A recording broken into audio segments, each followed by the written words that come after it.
That Sticks and Kicks was sick and a fun bit. But this next piece is called Hometown Heroes, also hosted by our founder, Chuck Johnson. Hometown Heroes is an authentic, in depth view into the stories behind the athletes, their families, and communities. This featured series follows players back to their hometown, where they talk about how they got into games, sports, their original love for gaming, and the impact they continue to make back home. Here's Chad Ochocinco Johnson to talk a bit about his hometown.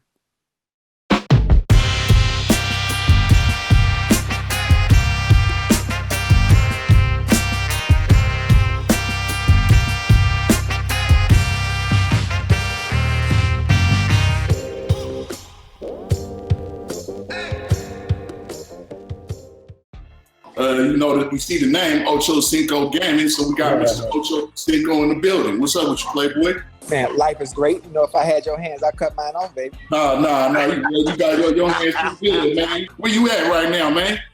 I'm in Tampa. I came down here a couple of days early because I got to work, so I need a little downtime to myself.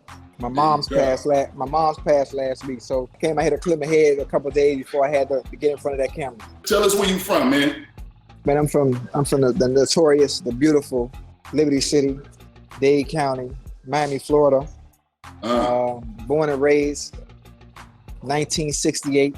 I'm 53 now. The name itself, Liberty City, speaks for itself. Obviously, gentrification has taken over, so it's not the same as it used to be. And that's pretty much it. Who were some of the people that first inspired you to get into football? You know what? It wasn't about people.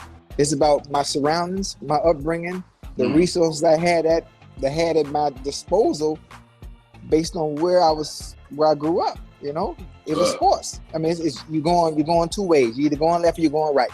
It's either sports, or it's the streets. Listen, I'm not an academic scholar. I ain't gonna sit here and lie to you. So my goal to get out, of that situation I was in and be able to provide for my grandma, my mom, and my kids was sports. And obviously it was football, because that's all there was. I didn't have any resources to do anything else outside of that. How was your process in high school to get on the team or get started? Well, my process was, I would think, normal for me. I'm a late bloomer when it comes to playing. I was okay, in high school. Obviously, as a freshman, I played with JV. Obviously, the varsity dudes were a little bit too big. I was skinny. I hadn't come into my own yet. But my sophomore year, I made that leap, on the varsity. I had the opportunity to play with Terry Cousins. Shamari Rowe was there. In high school, everybody was good, man. Everybody was good. So it was more so just maintaining that name notoriety that you were known for. You were that guy in high school just playing well week in and week out. And when you had those rivalry games, you had to step up. You had to step up because, for one, it's a lot of money being bet on you in them stands. So you just got to come up, show out and show out. And the person I wanted to be like the most was my cousin Samari Rowe. He's somebody that I modeled everything after. I modeled my game, his style, the number he wore, the whole 9 yards. And it wasn't until I got to college until I came into my own. Who was your biggest supporters when you was balling? Yeah, my grandfathers were my biggest supporters, and I you asking, so the dope boys from my area. Those are real. Yeah. And to this day, some of them I still talk to, obviously doing fair time, but they kept me out of trouble. So it's always a certain love for those individuals, despite what they had to do. What was the food spot that y'all would go to after the end of the game, at the end of a game where it was a win or a loss? Yeah, win or loss back then, probably People's in overtime. Nah, People's gone, man. People's gone. People's in overtime. Obviously, I was always on top of my McDonald's back then. Talk to me about just the process of going from whether it was college to the NFL. What was some of your principles that you hold dear that allowed you to go to each level? Let me see. One of my principles: just working. Working was the easy part, because I love the game of football. So when the work came to play, the results really showed up on the field. Obviously, a lot of people look at the annex and the having fun and the celebrating and all the trash talking, but don't understand the work that went in behind it, because I didn't really want to be known for that. You know, you don't just wake up and go out there and do some of the things I was able to do. And I think work is really one of the few key words that I always use and talk about when it comes to how I made it to the level. And regardless of what level I was playing at, the work is what got me where I was at. I mean, Ocho, you had a hell of a career, man. What were some of your biggest challenges with your journey to success? That's a good one. You know, I ain't have no obstacles, bro, boss. I ain't finna say a lie to you. You know, because when I was there, it was just strictly football. That's it. That was my focus. That's what I was aligned with, and the only thing I cared about. I don't club. I don't drink alcohol. I don't party.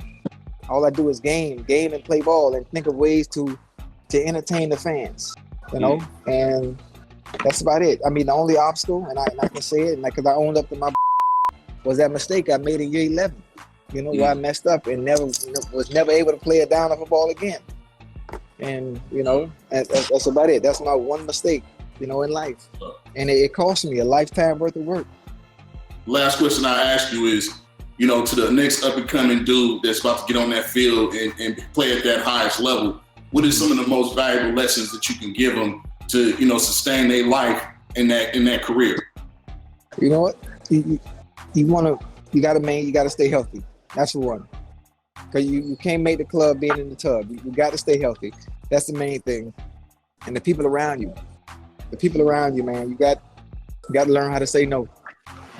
You got to learn how to say no. You got to learn how to say no, man. As hard as it may be, and just you got to love what you do.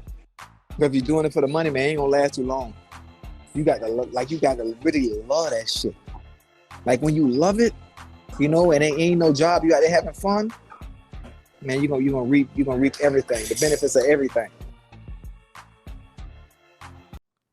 Before we continue, here's a word from our sponsor, Zip Chair. All-day ergonomics, durability, and comfort. Hey, what's up, man? It's Marshawn Beast Mode, Terrell Lynch with the fam gaming team. And let me tell you about my gaming setup. So look, man, my gaming system is Super Nintendo, but Mario Kart for sure, #1. And I'm telling you right now, I'm sliding on anybody that think they can with me. In between time, in the meantime, I like to get out with the PlayStation, you feel me? And I'm probably playing some Call of Duty, some Madden, or I like to do my player on 2K. Check it out, man. Appreciate y'all coming through.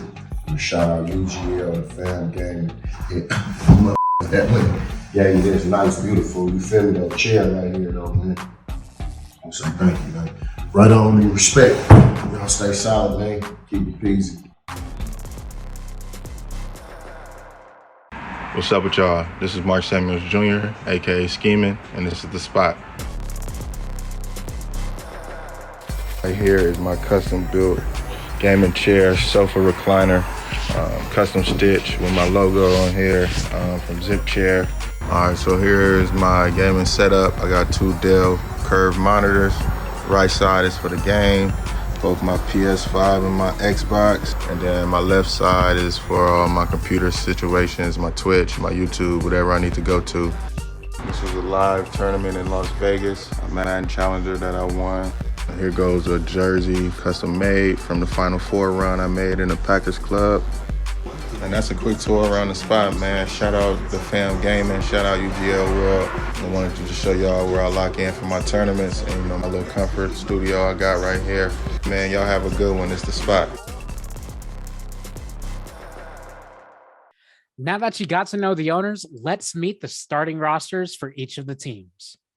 For the fam gaming, playing Madden is Mugga Hant. Playing 2K is King Jamal Zero. Playing FIFA is Gia Darrow. The team playing COD are Risk, Venom, Poppy G, and Low-Key RG. For Ochocinco Gaming, Playing Madden is RRG Ant. Playing 2K is Talk to a Mic. Playing FIFA is God Rubber 97. And the team playing COD are Tone Island, Slim Jordy, DJ Lopez 510, and Dino Code. The two teams met up in round 1 of the playoffs. These are the highlights from that round. If you want to catch the full games, you can watch them on the ESTV Esports TV YouTube.